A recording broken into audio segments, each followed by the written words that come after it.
Bem-vindos ao podcast Vozes do Saber. Eu sou o João Marcos e hoje nós vamos bater um papo, né, com a Andréa Babata e vamos conversar sobre terapias alternativas, né? Isso mesmo. Beleza. O podcast ele é oferecido pela Rivan Store, uma loja conceito em Vargem Grande Paulista. Lá você encontra roupas femininas, calçados, uma série de itens aí de vestimenta, né?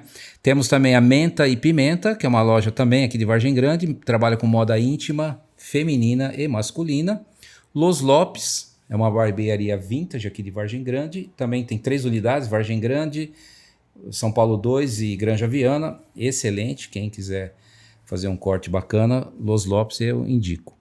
A Zione, que cuida aqui da parte de áudio e vídeo, mídias sociais aqui do podcast, e também a TBA, que é uma escola de dança aqui em Vargem Grande, então balé, dança, toda essa parte de expressão corporal em geral com a TBA, tá? Andréa, antes de falar com a Andréa, o Colégio Cognos também, né? O Colégio Cognos ele é o nosso patrocinador, que oferece inclusive o espaço aqui para a gente fazer o podcast. O Colégio Cognos é um colégio com princípios e valores cristãos. No Colégio Cognos não tem serviço religioso, então o que é utilizado no colégio são os princípios cristãos de convivência. Então, dentro do colégio não tem bullying, não tem palavrão, assédios, ideologias em geral não são propagadas aqui dentro.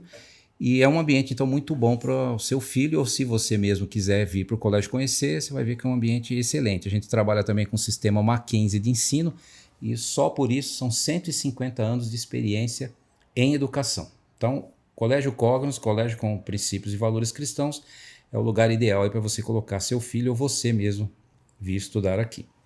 Andréa, antes da gente começar, eu só vou te dar um presentinho aqui do canal, do podcast. Ai, que legal. Tá bom? Pode abrir e usar, né? Se quiser usar já, pode usar. Ai, que legal. Muito obrigada. Personalizada. Adorei. Obrigada, João. Legal. Essa caneca, ela é oferecida ou feita, né, pelos personalizados L e F. Eles que fizeram para nós, né? Quem quiser fazer algum brinde, uma caneca, caneta, camiseta, etc., pode procurar o personalizados LF. Tem os créditos deles aqui embaixo e eles fazem um serviço rápido, barato e bem feito. Legal, tá bom? legal. Muito bem, Andréa. Você então trabalha com medicina ou terapia, né? Terapia alternativa. Exatamente o que é uma terapia alternativa?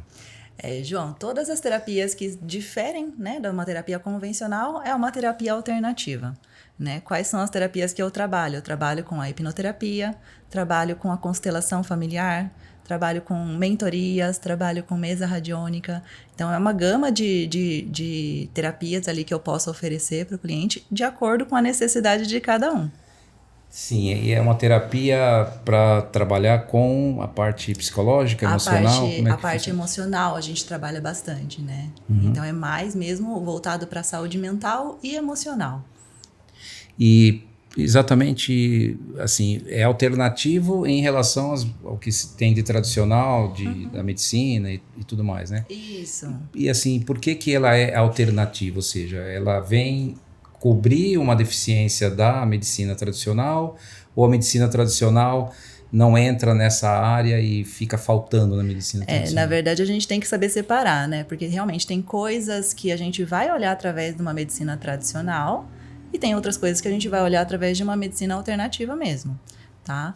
Então, a terapia também é a mesma coisa. Tem as terapias convencionais, né? Com psicólogos, né? Até mesmo com a psiquiatria que entra na medicina, mas também é uma terapia ali.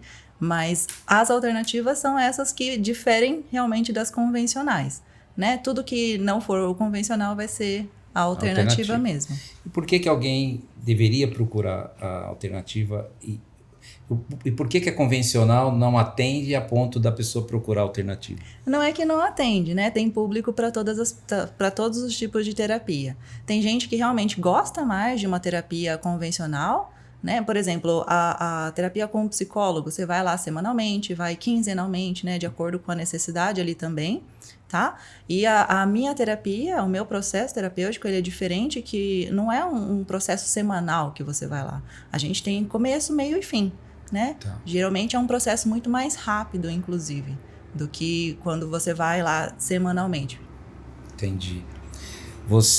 Então você falou que você tem algumas técnicas, né? Quais são elas que você falou? Hipnoterapia e a constelação familiar são os principais, né, os carro-chefes do meu processo, tá? Mas aí, além, né, da hipnoterapia e da constelação, também trabalho com a mesa radiônica, que é mais para a gente trabalhar o lado energético, né, das pessoas, porque a gente fala também tudo, hoje em dia envolve energia, né? Sim. Então, ali no meu consultório eu trabalho a saúde mental, a emocional e a energética também. E aí, às vezes, as pessoas têm problemas com relacionamentos, então eu entro nessa área da mentoria de relacionamentos, tá? Hipnoterapia, o que seria exatamente isso? A hipnoterapia é uma terapia que utiliza a hipnose como ferramenta principal, tá? Hipnose é uma coisa que hoje em dia as pessoas têm muito medo, né? Tem muito receio, às vezes as pessoas... É falta de conhecimento mesmo. Porque se você for parar realmente para analisar o que é a hipnose, todas as pessoas conhecem a hipnose. Todas as pessoas passam por hipnose. Todas as pessoas... Não tem uma pessoa que não saiba o que é hipnose. A pessoa só não sabe que é de fato hipnose. Mas se eu começar a explicar para você aqui mesmo, né? Vou dar até um exemplo para você, você vai saber o que é de fato a hipnose, né? Por exemplo, já teve algum dia na sua vida, João, que você estava conversando no telefone, né, ao sair de casa, e aí de repente você estava, né, falando aqui distraído e tal, e aí quando você foi sair de casa, você falou: meu Deus, cadê meu telefone? Cadê meu celular? Já aconteceu, sim. Né? Por quê? Porque você já está num outro nível ali, e aí o seu celular na orelha aqui, você simplesmente não sabia onde que estava, né? Você estava focado numa outra coisa, tá?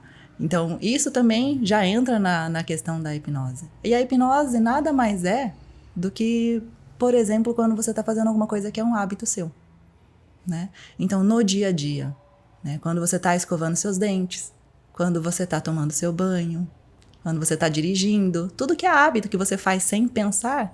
Então, eu falo assim, a hipnose é o nosso piloto automático. Tudo que a gente faz no nosso piloto automático é hipnose. Você tudo aquilo que a gente estado hipnótico. Isso, tudo aquilo que a gente não precisa pensar para fazer, a gente está fazendo num estado de hipnose. Porque a hipnose, ela é um estado natural. É um estado natural da nossa mente. Então, tudo aquilo que a gente faz sem precisar pensar, né, a gente está numa economia de energia da nossa mente. Então, eu li uma vez um livro, talvez você até conheça, infelizmente não me lembro o nome do autor, mas o livro chama-se, né? Ajuda-te pela auto-hipnose. É um livro amarelo, até não sei se você conhece. Mas lá tem um processo que você consegue se colocar num estado hipnótico, né? Enfim, para resolver algumas questões. Mas ele não é automático, né? Você tem que entrar nesse estado e trabalhar, né? Então você não está trabalhar os seus problemas e tal para tentar se resolver. Não é automático, né? Tem um trabalho efetivo, né? Você está, na verdade, ativo, né? Consciente daquilo que você está fazendo, porque você está se hipnotizando, certo? Sim, e na sim. hipnose, que não é auto, né? Que é que você se deixa hipnotizar. Como é que funciona esse processo? Na verdade, toda hipnose é uma auto-hipnose, tá?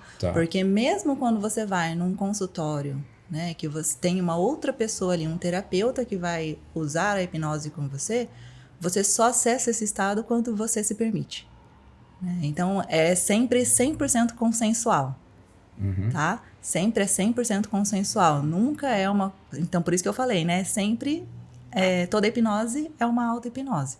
Não tem a diferença ali. E o que vai acontecer nessa hipnose? A pessoa está hipnotizada, aí ela entra num estado mais no automático e você consegue entrar na mente dela, trazer coisas para fora? Quando a gente fala da terapia, João, as pessoas acham que vão entrar num estado de hipnose, vão dormir, vão apagar e vão acordar já totalmente diferentes.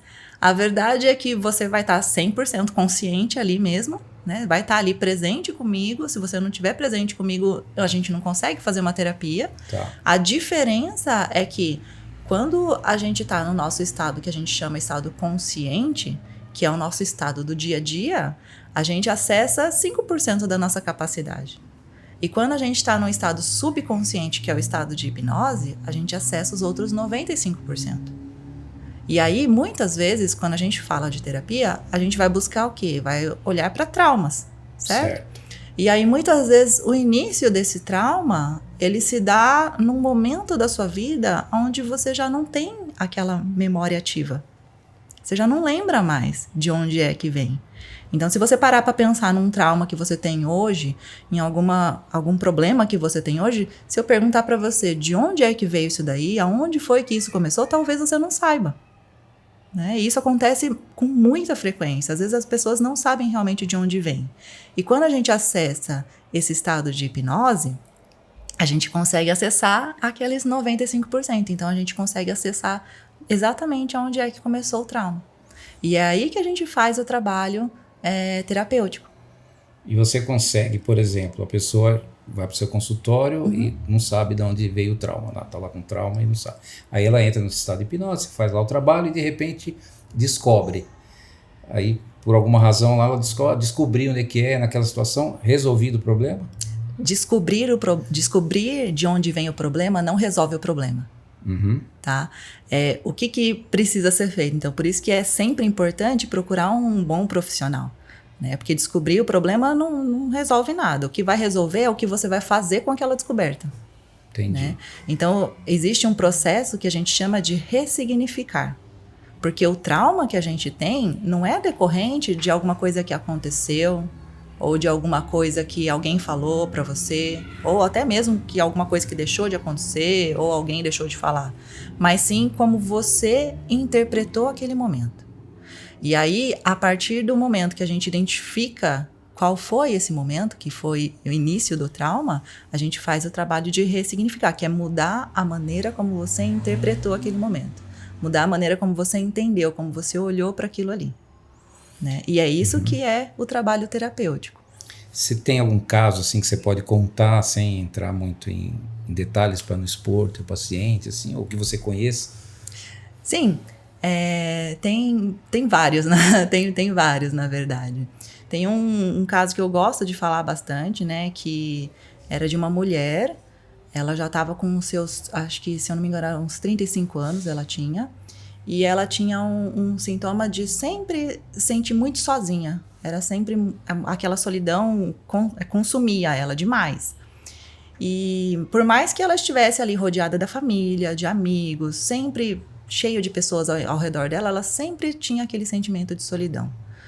E aí ela foi me procurar para entender o porquê que ela estava com aquele sentimento tão presente ali nela, né? E aí, quando a gente foi fazer o processo terapêutico ali com ela, a gente conseguiu identificar um momento, né? Que foi um momento onde ela estava numa praia, só que ela estava sozinha. Na memória dela, ela estava sozinha. A forma como ela entendeu, como ela interpretou aquele momento, ela estava sozinha. Só que essa memória era uma memória de quando ela tinha 3 anos de idade. E 3 anos de idade, você não imagina uma pessoa de 3 anos de idade sozinha na praia. Certo? Exatamente. Né? E eu perguntava para ela, falava, mas você está sozinha ou você só está rodeada de pessoas que você não conhece? E ela falava, não, eu estou sozinha, está deserta, a praia está deserta. E aí, ok, entendi aquele momento, tratamos aquele momento de acordo com o que ela trouxe, porque foi aquela maneira como ela interpretou, ressignificamos e ela saiu bem do consultório, foi embora. Quando ela veio de novo para o meu consultório, para o retorno, ela já chegou falando para mim, André, eu preciso compartilhar uma coisa com você.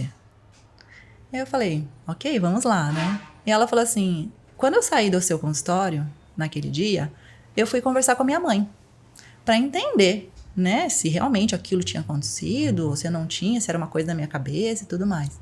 E nessa conversa com a mãe dela, a mãe dela falou assim que ela realmente estava numa praia, eles estavam todos na praia, porém ela tinha se perdido da família. E quando ela se perdeu, né, que ela olhou ao redor, não viu ninguém conhecido, a forma como ela se sentiu foi sozinha. Abandonada. Isso. E essa foi a maneira como a mente dela gravou aquilo ali. A mente dela gravou que ela estava sozinha, abandonada, e aquele sentimento meio que grudou nela, né? Foi como se tivesse enraizado ali nela. E aí todos os momentos depois da vida dela, ela se sentia dessa forma, tá? E isso daí foi trabalhado e aí hoje ela tá bem, né? Depois disso daí é porque ela entendeu que ela não precisava se sentir sozinha por conta daquilo. Aquilo ali foi só o start, né? Do sentimento de solidão dela. Mas aí depois que ela entendeu que ela já não era mais uma criança de 3 anos, né? Que ela poderia sim estar ao redor das pessoas, sentir bem, né? Aí isso foi ressignificado para ela. Você acha que todo mundo tem problemas? Todos, todo mundo tem. Todo mundo tem. Em níveis maiores ou menores, todo mundo tem. Alguns problemas afetam, outros não afetam a pessoa. Então, depende muito da intensidade que a pessoa dá para aquilo ali. Porque se, por exemplo, chega uma pessoa e a pessoa tem um problema com a depressão, né? Isso não começou do nada. Isso nunca começou do nada. E aí a pessoa tendo a depressão e ela começa a focar muito nisso daí, quanto mais a gente foca, mais expande. Sim, potencializa, né? Mais potencializa. Então, pode ter começado ali pequeno, e aí conforme ela foi focando, isso virou uma bola de neve, tá? Então, nunca é do nada. Sempre existe um motivo para a pessoa ter aquilo. E quanto mais ela foca, mais aquilo vai crescer. Então não existe família perfeita, também não existe pessoas perfeitas, certo? Não. Mas dá para conviver, né? Dá. Porque você ao longo da vida vai aprendendo, né? Sim, com certeza. Vai se acertando, né? Uhum. Existe muita gente que tem trauma com criação, com pai muito exigente, esse tipo de coisa assim. Na verdade, assim, todo trauma não, mas digamos assim, 90% dos casos de traumas que a gente tem são decorrentes de criação de pai e mãe. Entendi. Mas isso não é culpa do pai ou da mãe, tá? Por que são decorrentes, né? Na maioria das vezes por pai e mãe? Porque são as pessoas que mais convivem, né? Então, pai e mãe são sempre as primeiras autoridades que tem na nossa vida.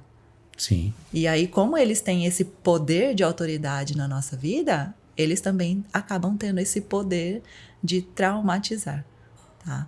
Mas isso não é porque o pai quis, não é porque a mãe quis, mas sempre é a forma como a criança interpreta aquilo ali. O pai e a mãe sempre vai fazer o melhor, né? Da melhor forma que conseguiu aprender, da melhor forma como conseguiu ensinar, sempre pensando no bem-estar do filho. Pelo menos é isso que eu imagino dos pais, né? Sim. Não, inclusive muitos tentam fazer diferente do que os pais deles fizeram. Vai tentar fazer diferente com os filhos, né? E nesse tentar fazer diferente, também corre um monte de erros, né? Mas, João, às vezes a criança ela se traumatiza por falta de amor, por falta de carinho, por falta de atenção. E às vezes a criança se traumatiza porque tem em excesso. Sim. Então não tem como a gente prevenir, não tem como a gente, né, digamos assim, evitar um trauma. Tá? Então, ou é por falta ou é por excesso, mas isso é indiferente do que o pai ou a mãe faz. É sempre como a criança está olhando para aquilo, sempre como a criança está interpretando aquilo. Agora, muita gente passa a vida inteira e nunca vai atrás de algum profissional, seja convencional, né, ou alternativo. E vive a vida. Você acha que se ele fosse procurar um profissional em algum momento da vida, ele teria uma vida melhor? Com certeza. Com certeza. Tem muita gente que realmente nunca vai procurar ajuda. E no meu consultório mesmo tem muita gente que chega ali entre os 30 e 40 anos e fala, meu Deus, já tô com, 35 anos e agora que eu vim resolver procurar ajuda, sabe? Já tô me sentindo velho. Só que o que eu falo não tem idade. Não existe idade para você procurar uma ajuda, para você buscar um conhecimento, né? Eu já atendi um senhor de 80 anos no meu consultório. Umas 2 semanas atrás teve uma senhora de 77 anos que passou comigo. Né? Assim como eu também já atendi crianças de 6, de 8 anos. Então não existe idade. Né? Existe a vontade. Né? A vontade de querer melhorar, a vontade de querer evoluir. Isso sim é o que conta. Então a pessoa chega, você tem a primeira opção, né, de tratamento, é a hipnoterapia. Né? Todo mundo você entra com essa linha ou não precisa? Não, como agora eu tenho diversas frentes ali que eu posso trabalhar, sempre eu faço primeiro uma análise, né? Uma análise do caso, eu faço uma avaliação para identificar qual que vai ser o melhor tratamento para ela.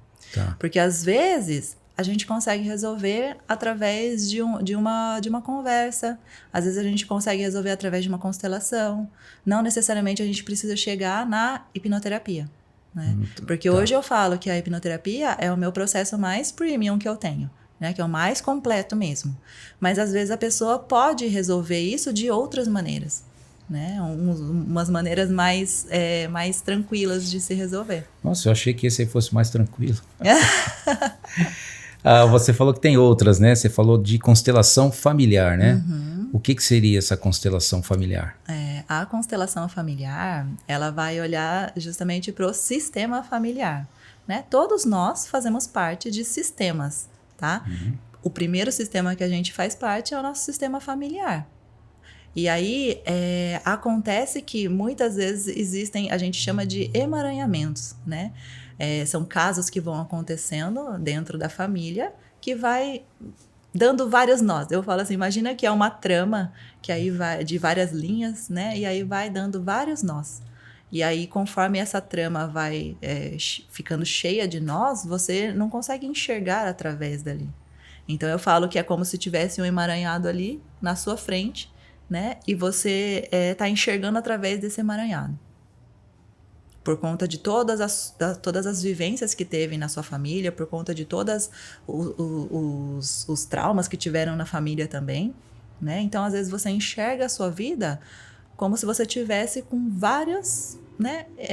Várias tramas ali na frente dos seus olhos. Tá? E a constelação é uma forma de você desatar esses nós, é uma forma de você tirar isso tudo. E aí é como se você abrisse esse emaranhamento, né? Você tirasse isso daí, você conseguisse enxergar a sua vida de uma outra maneira. Então eu falo, o autoconhecimento, a terapia, todas as formas de terapia que a gente tem, é uma forma de você enxergar a sua vida de uma forma diferente, de você olhar para a sua vida de uma outra perspectiva, né? Tá, deixa eu só... Aí já é uma questão minha, né? Uhum. Por exemplo, você fala assim de constelação familiar, a gente vê muita coisa por aí, né? Não tem nada a ver com abrir um pedaço de papel e olhar para a pessoa e desenhar os negócios assim, falar assim, ó, isso aqui o problema é aqui por causa disso, que ligou com isso. É um negócio mais técnico mesmo, né? Você vai sentar, conversar, levantar informações e vai criando esse, vamos dizer assim, mapa, vamos dizer, né? Mas é um negócio técnico, né? Ele não é empírico, simplesmente que olha para a pessoa, joga lá uns quadradinhos lá e ele vai te falar. Não é nessa linha. Então, a constelação, ela existe de diversas maneiras, tá? Eu trabalho de duas maneiras. Eu trabalho com a constelação na água, que a gente usa bonequinhos para representar o sistema familiar. E eu também trabalho com a constelação em grupo, né? Que a gente usa pessoas para representar o sistema também. Então, assim, eu falo assim, a constelação é como se você pegasse um problema que você tem na sua vida e você jogasse, assim, sabe quando você projeta, joga num projetor ali, né? E você conseguisse assistir aquele seu problema de um outro ponto de vista, né? Então, tanto a constelação com os bonequinhos que eu faço ou a constelação com as pessoas, é como se você jogasse o seu problema ali na sua frente para você enxergar de uma outra perspectiva. E aí... as coisas, elas vão acontecendo no decorrer dessa constelação, porque assim, nesse sábado passado agora que a gente teve, eu fiz um grupo de constelação e eram com pessoas, né? As pessoas, elas estavam ali representando pessoas do sistema familiar da pessoa que estava sendo constelada, Tá. né? E o que acontece ali é que elas sentem exatamente as coisas que os representantes estão sentindo, né? Então, a pessoa que está sendo representada, ela passa isso é como se fosse uma forma energética, né, de passar, porque é um campo realmente energético, morfogenético, que a gente chama, tá? Então, as pessoas vão ali para representar outras pessoas do sistema familiar, tá? E aí ela consegue, a pessoa que está sendo constelada, ela consegue enxergar a dinâmica familiar, o que é que aconteceu, por que aconteceu tal coisa, por que aconteceu tal problema. E então, aí essas pessoas que vão, elas fazem parte da família ou são... Não. E como é que ela, vamos dizer assim, incorpora, um determinado comportamento? Entre aspas, é uma incorporação, né? Mas assim, sempre que uma pessoa vai para ser constelada, eu recomendo que não vá familiares, justamente para não ter interferência, né? Mas quando a gente trabalha dentro de um campo, do campo morfogenético, o campo, ele é supremo, né? O campo, ele é supremo. Ele vai mostrar o que ele precisa mostrar. Então, eu sei que parece meio louco, né? Quando a gente fala assim, mas uma coisa que eu sempre falo, a constelação você tem que vivenciar uma vez, você tem que experimentar uma vez para você entender de verdade o que é. As pessoas podem explicar para você da melhor forma possível, mas você só vai entender de verdade quando você vivenciar. É igual uma mulher grávida, sabe? A mulher que tem filho. A mulher que antes de ter filho, às vezes ela aponta defeitos, ela fala um monte de coisa sobre filhos dos outros, né? Sobre a gestação é frescura de grávida, é frescura que não sei, imagina. Imagina que ela vai ter desejo disso, imagina que ela vai ter, né, essas frescuradas todas. E aí quando ela engravida, que ela sente exatamente como que é estar grávida e como que é ter um filho. Então a mulher, ela nunca vai saber como é ter um filho antes de ter um filho. Sim. Né? Então, a constelação é a mesma coisa. Você nunca vai saber como é a constelação antes de você passar pela constelação. E na constelação, você chega a qual objetivo? O que você consegue? A constelação, ela tem o objetivo de resolver traumas também, da mesma forma que a hipnoterapia, tá? Traumas, problemas, né? Padrões que a pessoa tem. E quantas pessoas precisam para fazer uma constelação? Ela pode ser feita de forma individual, né, com os bonequinhos que eu falei para você, que a gente coloca na água, ou então ela pode ser feita em grupo. No grupo, não tem uma quantidade máxima de pessoas, assim. Eu sempre tento colocar pelo menos umas 5 pessoas ali, né, bom, a quantidade máxima também não tem como a gente colocar umas 50 pessoas ali, né, porque senão fica muita gente ali. Mas assim, até umas 20 pessoas, até umas 15, 20 pessoas, acho que dá pra gente... Então você reúne um grupo de pessoas para resolver o problema de um terceiro. Só que o engraçado, João, é que... O engraçado não, o legal é que todas essas pessoas que vão lá para participar, por mais que elas não sejam consteladas, por mais que elas não estejam lá para serem consteladas, de alguma forma ressoa no problema delas. Porque muitas vezes o problema que você tem é o mesmo problema que eu tenho. Então, se, por exemplo, no sábado mesmo, né, que eu fiz a constelação, teve uma pessoa que foi constelar problema de relacionamento. Por quê? Porque todas as vezes que ela se relacionava, ela percebia um padrão. E ela falou, eu não consigo, né, desenrolar um relacionamento. Toda vez eu me relaciono, mas aí, né, termina, não vai pra frente. E era sempre o mesmo padrão. E era o mesmo padrão que ela repetia da mãe dela e da avó dela, né? E não sei quantas gerações aí para trás que estavam sendo repetidas dessa maneira. Tá? E aí, quando a gente abriu a constelação dela para resolver esse problema dela, outras pessoas que estavam na sala também tinham o mesmo problema. E aí, depois que a gente terminou, falou assim, nossa, essa constelação foi como, né, serviu para mim de alguma maneira. Então, por mais que você vá lá como representante, de alguma maneira você se beneficia com aquela constelação. Porque eu sempre falo, não é por acaso que você está nos lugares. Se você vai participar de uma constelação, não é por acaso que você está lá. E não é por um acaso que você é escolhido como representante. Né? Sempre vai ressoar no seu sistema também, no seu campo também. Tem alguma coisa esotérica nisso ou é científico simplesmente? Não tem. Eu não vejo nada de esotérico assim, sabe? Eu não vejo nada. É uma forma diferente de você trazer os problemas para fora. Sim. É realmente a gente botar para fora o nosso problema. Legal. Constelação familiar. Constelação familiar. Beleza.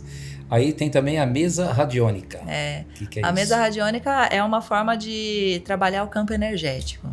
Né? Então, lembra que eu falei para você que tudo tem energia? Né? Sim. Os lugares, as pessoas, os objetos, né? Os animais, as plantas, tudo tem energia.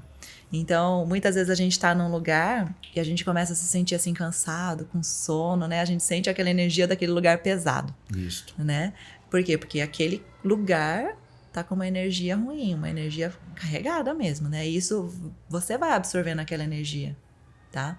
E quando a gente fala de campo energético, o que acontece é que muitas das vezes a gente não desenrola na nossa vida. O negócio parece que trava. Sabe aquela coisa que parece que a gente nada morre na praia, né? Por quê? Porque tá simplesmente travado. É um caminho seu que tá travado ali. E às vezes é justamente um bloqueio energético que tem ali. Então, a mesa radiônica, eu falo que ela entra no meu campo para terapia como forma de abrir as portas. Né? Abrir as portas, porque muitas vezes a gente está com a porta fechada. A gente não consegue enxergar uma oportunidade que está atrás da porta, né? Então, quando a gente abre a porta, a gente consegue enxergar as coisas também de uma outra maneira, de uma outra perspectiva de vida, tá? Então, é abrir novos caminhos, desbloquear energeticamente o seu campo. Esse é o trabalho da mesa radiônica. E é mesa, por que tem esse nome, mesa? Ela é... Como eu vou falar, como eu vou explicar, podia ter trazido ela para você, né? Ela é eu chamo de mesa, que eu coloco ela realmente na minha mesa, né? Mas ela tem campos, né? A gente chama de portais ali, que a gente vai trabalhando cada área da vida também.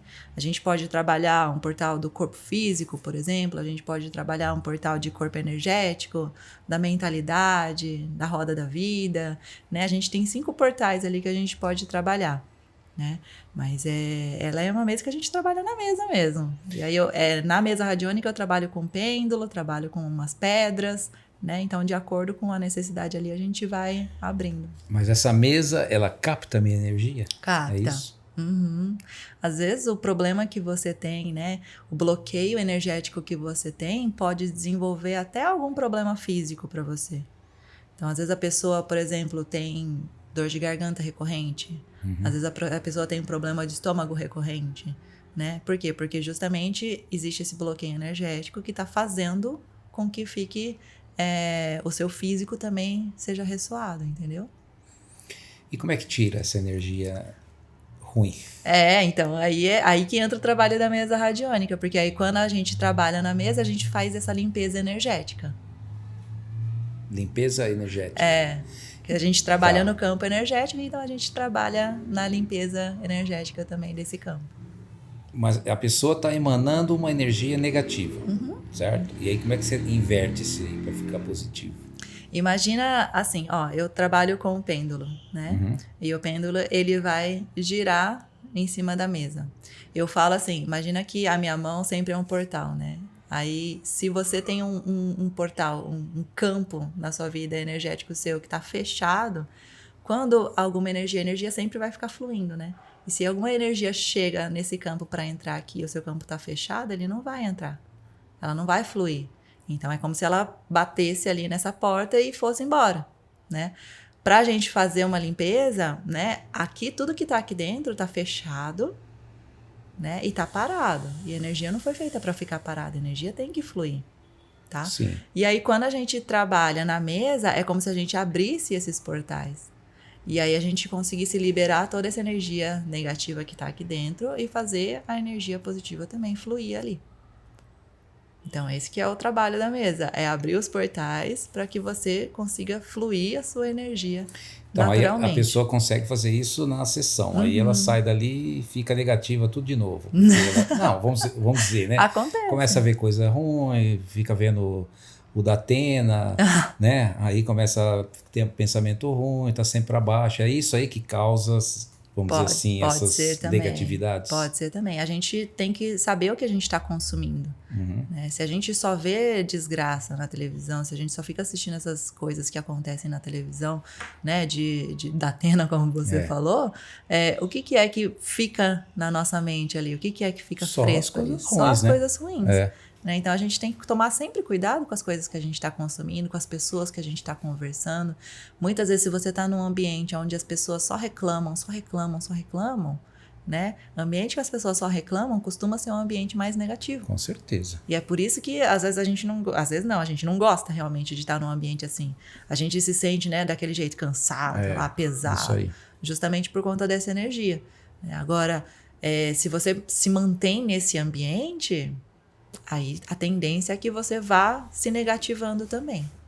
Isso mesmo. Então, o ideal é sempre você estar convivendo com pessoas, né, com uma energia mais positiva, né, lugares com energia mais positiva e consumindo conteúdo. Hoje em dia, na internet, né, que a gente assiste muita coisa na internet ou televisão, a gente consumir os conteúdos de qualidade. Isso, exatamente. Por isso que você está aqui, né?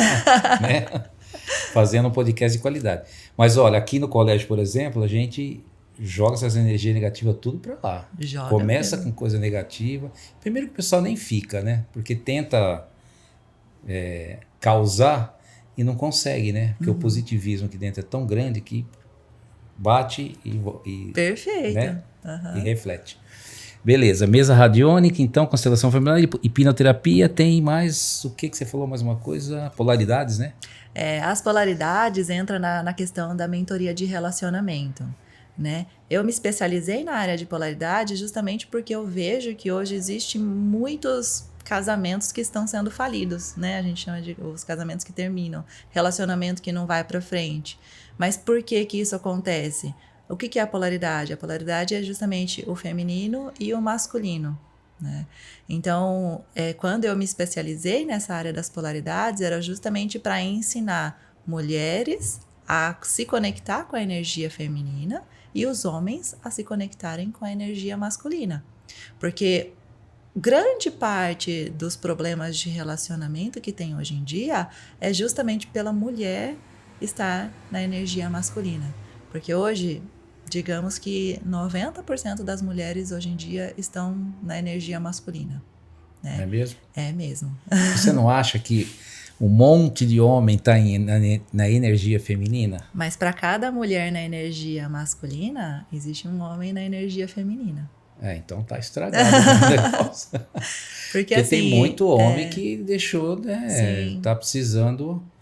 Eu falo que relacionamento... Tomar cuidado com o que eu falo aqui, né? Eu falo que relacionamento, quando a gente fala de relacionamento, é como se a gente tivesse duas cadeiras, né?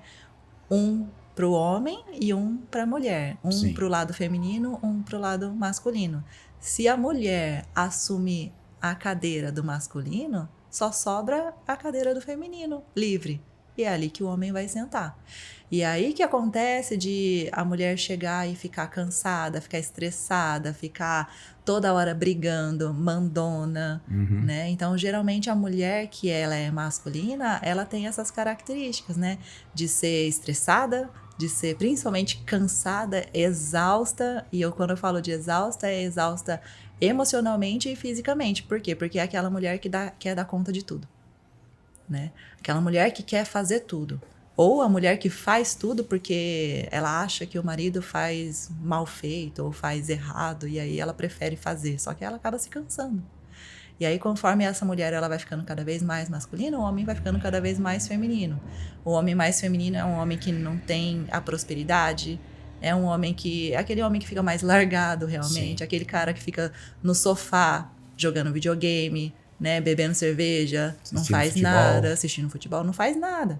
Né? Não se preocupa em cuidar da família, não se preocupa em trazer o dinheiro para casa, não se preocupa, né, com essas coisas ali da família mesmo. Né? Não tem um olhar para a família, se olha só para ele. Né? Bom, você concorda que muito de estar acontecendo isso é culpa do próprio homem, que se deixou, ou deixou a mulher assumir o papel que deveria ser dele? Sim e não, né? Eu acho que cada um tem a sua culpa, tanto o homem quanto a mulher. Principalmente a mulher, justamente por conta do feminismo, né? Que acabou gerando um reboliço aí, né? Na nossa vida, né? Porque, assim, as mulheres que elas falam muito sobre o feminismo, elas acabam sendo mais masculinas. Por quê? Porque o feminismo, ele fala muito sobre isso, sabe?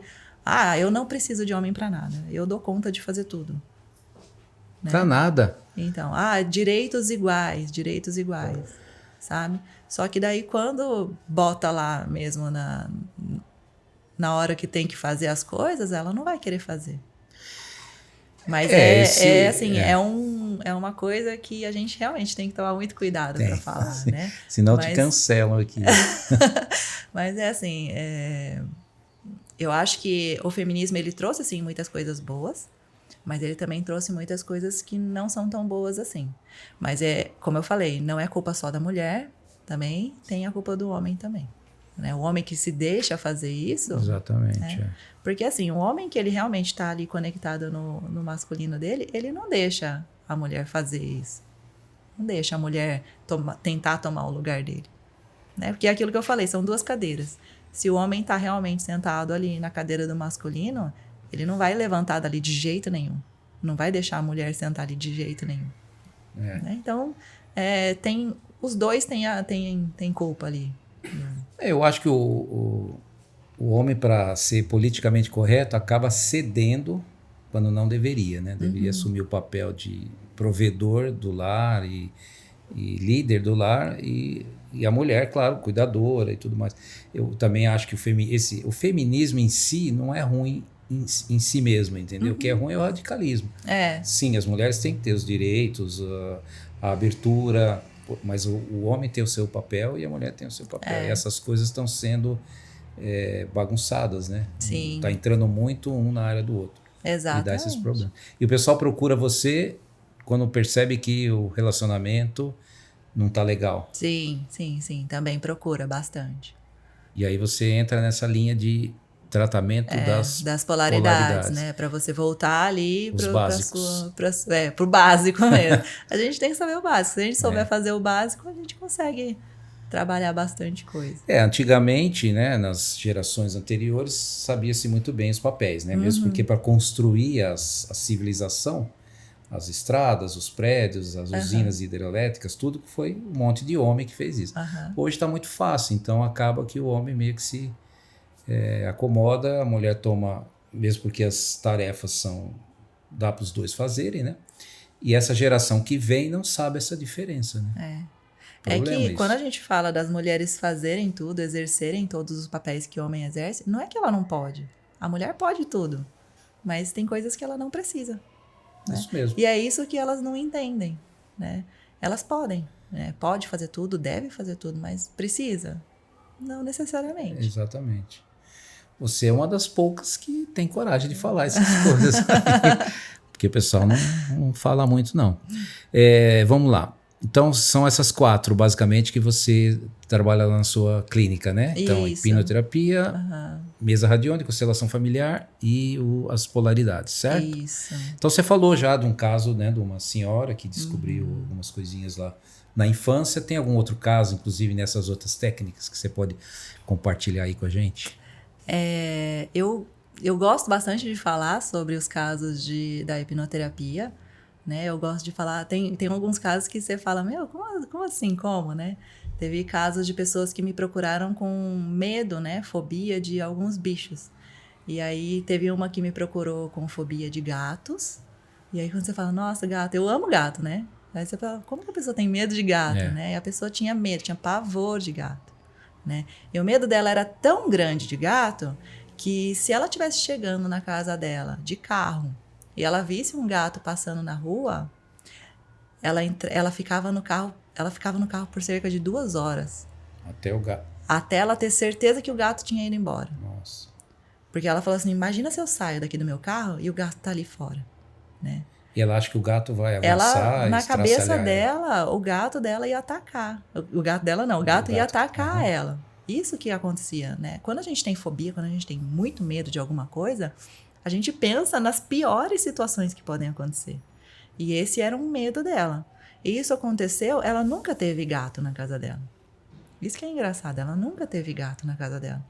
Mas isso aconteceu por quê? Porque quando ela era criança, aconteceu um episódio que ela tomou um susto tão grande, né? E ela não chegou a ver o gato, mas ela escutava. Então ela sabia que era um gato. E ela tomou um susto tão grande que aquilo ali mexeu muito forte emocionalmente com ela.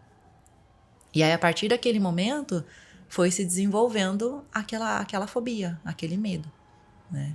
E aí a gente também, né, fez o tratamento ali para ressignificar, né, aquilo ali. E aí ela entender que hoje ela já não era mais criança, ela já tinha 27 anos, né? Ela não era mais criança, ela não precisava mais ter aquele medo. Ela sabia que o gato não ia fazer nada ali com ela, né? Então a gente trabalhou isso daí também ali nela. E tem diversos tipos de fobia, até as coisas mais inimagináveis possíveis. Tem gente que tinha medo de avião, isso é um medo normal. Sim. né? Tem gente que tinha medo de lagarto. E aí eu até fiquei pensando, mas por que ela vai tratar, né, o medo de lagarto? Geralmente a gente não vê lagarto, né, no dia a dia. Acontece que ela era uma arquiteta e ela trabalhava muito em obra, né? Ah, Em tá. obra sempre aparecia lagartos ali. E aí por isso que ela resolveu tratar. Mas os casos mais comuns que aparecem ali no consultório é ansiedade, depressão, né, síndrome do pânico, né? Ansiedade e depressão é o topo da linha, né? Os principais ali que acontecem. Muita gente chega para olhar ansiedade e depressão.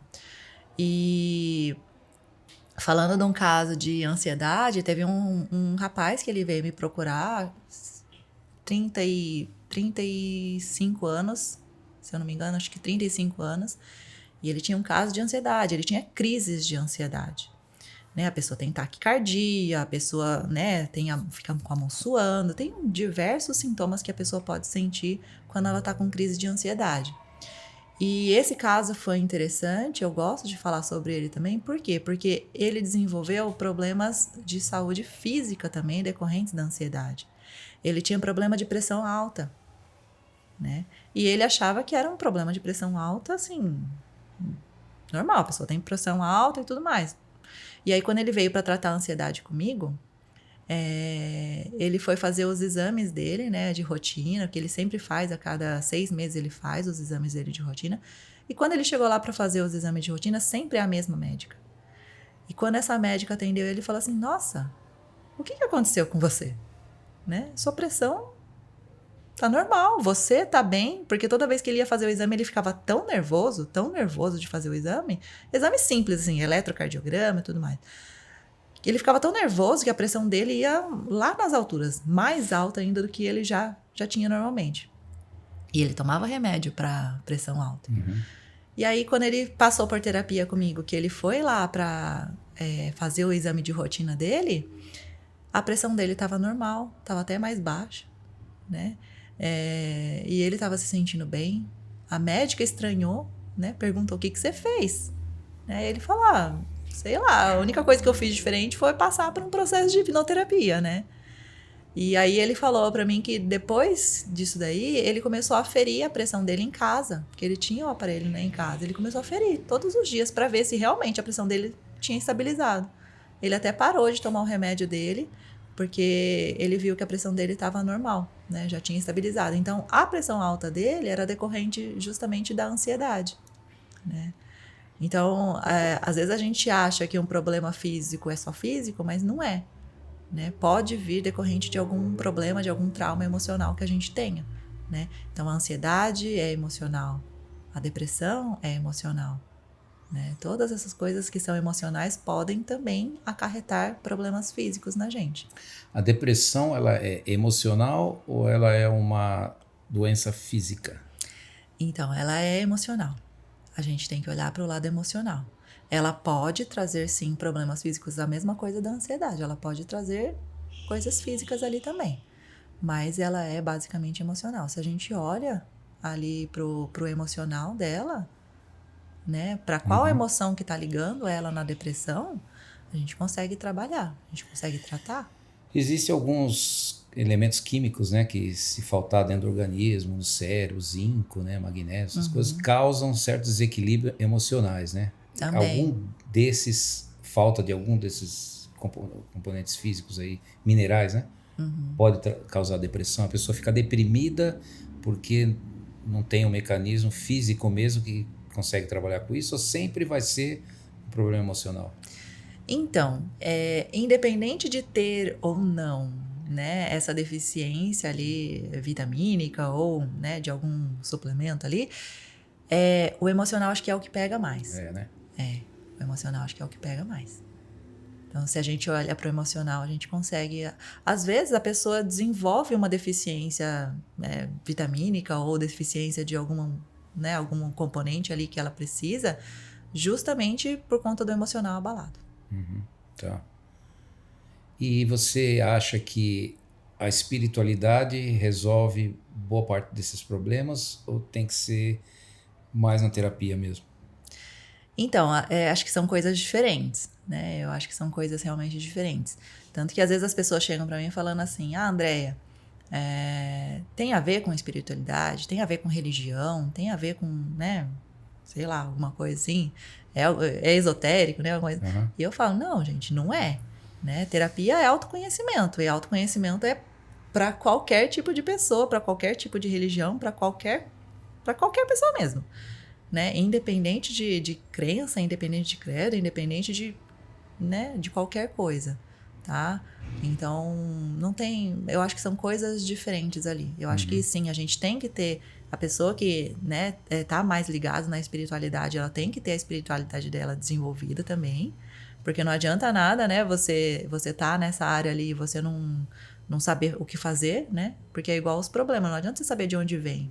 Você tem que saber o que fazer, Sim. né? Então, a espiritualidade, a religião, todas as crenças que a pessoa tem também, eu acho que não é só isso. Eu acho que você tem que saber o que você vai fazer com isso. Sim. Eu, por exemplo, tinha medo de... Não é que eu tenho medo de andar de avião, entendeu? Não é medo. Eu viajo, se tiver que pegar um avião, eu viajo.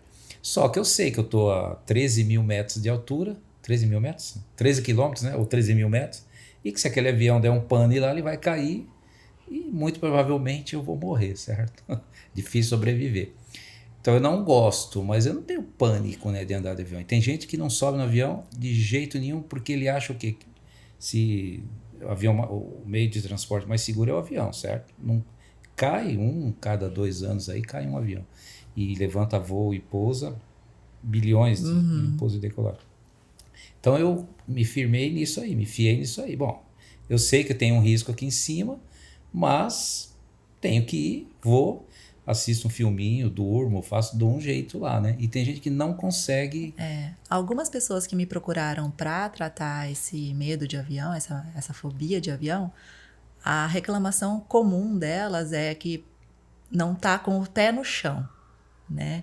Então, só o fato de não estar com os pés no chão é como se perdesse o chão mesmo. Sim. Né? Então, é uma questão realmente mental ali, da emoção. Porque por que você precisa se firmar tanto no chão, né? O que tem ali, né? Por que você precisa ficar preso, né? Aterrado, sabe? E é aquilo que você falou. O avião, ele é muito mais seguro do que um carro. Sim. Acontecem muito mais acidentes de carro do que acidentes de avião. Estatisticamente, o avião mata muito menos gente. Mas teleférico, por exemplo, tá lá no parque, tem que ir, você vai, sei lá, numa estação de esqui, você tem que subir, ou você vai a pé, né? Nem dá. Aí você sobe naquele negócio e olha para baixo e fala, bom, eu tô aqui em cima. Se esse cabo que você ainda quebrar, tá enxergando, né? Não, é a mesma coisa. Do avião é pior, mas ali você tá vendo, você tá lá, sei lá quantos metros de altura e bate aquele arrependimento. Para que eu subi aqui, né? Mas você vai, né? Não dá para travar a vida por causa dessas coisas, né? Mas tem gente que trava. Né? Tem muita gente que trava. Né? Teve uma pessoa que ela tinha fobia de ônibus. O pior dela era ônibus. Só que ela começou com ônibus. E aí, conforme ela não foi olhando para isso, ela desenvolveu também o avião. Né? O avião também. Ela ainda pegava o avião, só que assim, a base do Dramin. Né? Ela tomava um Dramin, pegava o avião. E aí depois ela começou a perceber que quando ela pegava Uber, também era a mesma sensação. Tava dando a mesma sensação. E a sensação dela era de falta de controle. Por quê? Porque quando ela tava num ônibus, não era ela que tava dirigindo. Sim. Quando ela tava no avião, também não era ela. E quando ela tava no Uber, também não era ela que tava dirigindo. O único meio que ela se sentia segura era dentro do carro dela com ela dirigindo. Eu sou desse jeito. Eu não gosto, viu, Herbert? Você vai me levar para casa hoje. Eu não gosto de ir no... Ou eu até vou no banco de trás, assim, desde que eu tenha acesso a todas as portas, mas, por exemplo, você pega esses carros de 7 lugares, né? 3 fileiras, lá atrás, na última fileira, mas não vou nem amarrado. Porque eu tenho a sensação de que se acontecer alguma coisa, eu não vou conseguir sair lá de trás, né? Já tentei vencer isso aí, falando, eu vou entrar, fecho o olho. Outro dia mesmo eu fui fazer aquele exame que você entra dentro de um tubo lá, né? Tomografia, né? Ou ressonância magnética. Aí a mulher perguntou, você tem claustrofobia. Eu falei, não tem, vamos embora. Aí quando eu olhei aquilo, começou a dar palpitação e tinha que usar máscara. Eu falei, não, pode cancelar tudo, não vou. Aí minha filha foi, né, mais nova, foi, com 20 e poucos anos. Aí eu marquei e fui, mas eu sabia que era um negócio que eu não gostava. Fechei o olho e só abri o olho quando saí de dentro daquele tubo lá. E aí eu fiz de novo e fiz de novo. Consegui vencer meu trauma, né? Mas é meio simplinho, né? Sim, mas Precisei da Andréia, né? Mas às vezes as pessoas têm medo justamente pelo desconhecido. É. Né? Igual a ressonância que você falou. Você nunca tinha feito a ressonância, aí você foi lá e falou, meu Deus, tem um negócio aqui em volta de mim, e agora, né? E aí quando você vai e a sua mente fala assim, poxa, não aconteceu nada, tá tudo bem. E aí as próximas vezes vão ficando mais fáceis. Né? Eu tinha o medo de falar em público, por exemplo. Então, em outros tempos, eu jamais estaria aqui com você, sabendo que muitas pessoas vão assistir, né? Eu tinha um medo, eu tinha um pavor de falar em público. Né? E aí, eu fui trabalhando isso daí. Fui trabalhando. Dá aquele friozinho na barriga ainda quando eu vou gravar um vídeo, quando eu vou, né, falar com mais gente? Dá. Mas hoje em dia é mais tranquilo para mim. Eu ainda consigo desenvolver, né? Consigo fazer acontecer lá. Mas em outros tempos, João, jamais. Não ia de jeito nenhum. Eu acho que todo mundo é assim. Eu, quando eu era pequeno, também era muito tímido. Eu estar aqui, é que eu tô só na sua frente. Viu? Se fosse ao vivo, talvez fosse diferente, né? Mas aí conforme a gente vai fazendo, vai melhorando. Andréia, a gente tem que encerrar o nosso papo. Então, eu queria que você desse uma palavra para os nossos telespectadores, que falam, as pessoas que estão nos ouvindo, né? Alguma coisa referente à sua especialidade, né? Desmistificar um pouco, né? Às vezes, não sei se o pessoal tem alguma mistificação em cima, mas dê uma mensagem para eles aí. Eu quero dizer só que a gente é super importante a gente olhar para a nossa saúde mental, a nossa saúde emocional. Hoje em dia as pessoas se preocupam tanto com a saúde física que acabam negligenciando a saúde emocional e a saúde mental. E quando a gente não tem o equilíbrio entre os dois, a gente tende a adoecer. Então, a mensagem que eu quero passar é olhar para a saúde emocional da mesma forma como olha para a saúde física. Olhar para a saúde mental e emocional é super importante. A gente consegue prevenir doenças, a gente consegue prevenir transtornos só à base do autoconhecimento. Porque quando você se conhece, quando você trabalha o seu autoconhecimento, né, que a gente consegue através da terapia, a gente consegue identificar os nossos gatilhos. Né? Então, é esse trabalho que a gente precisa fazer. E para quem quiser conhecer, né, a terapia, a hipnoterapia, a constelação, quiser conhecer o meu trabalho, é só entrar em contato comigo, né? Sim, tá bom. Vai colocar teus créditos aqui embaixo. Dá tempo de fazer mais uma pergunta? Fala que dá.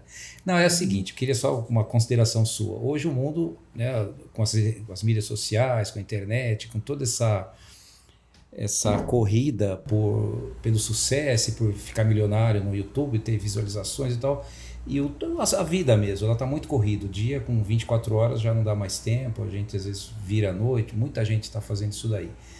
E não tem tempo para cuidar de si, né?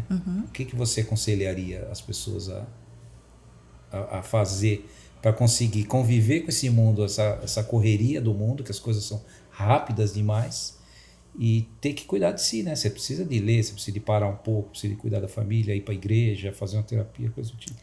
Como é que João, faz? Eu acho que não existe uma pessoa que não tenha tempo. Existe a pessoa que não tenha prioridade. Então, quando você tem a prioridade de se olhar e de se cuidar, você arruma um tempo. Entendi. Né? Então, falta de tempo é desculpa para quem não quer se olhar. Né? Tá certo, é isso mesmo. Muito bom, o papo foi excelente. Não dá para explorar nem 1% do que você tem para falar, mas a gente tem um tempo restrito aqui. Compartilha, curta, comente e que mais aí? Salve, faça tudo o que você tem que fazer para o canal alcançar mais pessoas. E se você tiver interesse também em convidar alguém para vir para cá, fique à vontade. Se você quiser também alguma coisa que você queira compartilhar e que você queira vir aqui, entre em contato com a Zione que a gente coloca você no ar, tá bom? Muito obrigado, até o próximo episódio.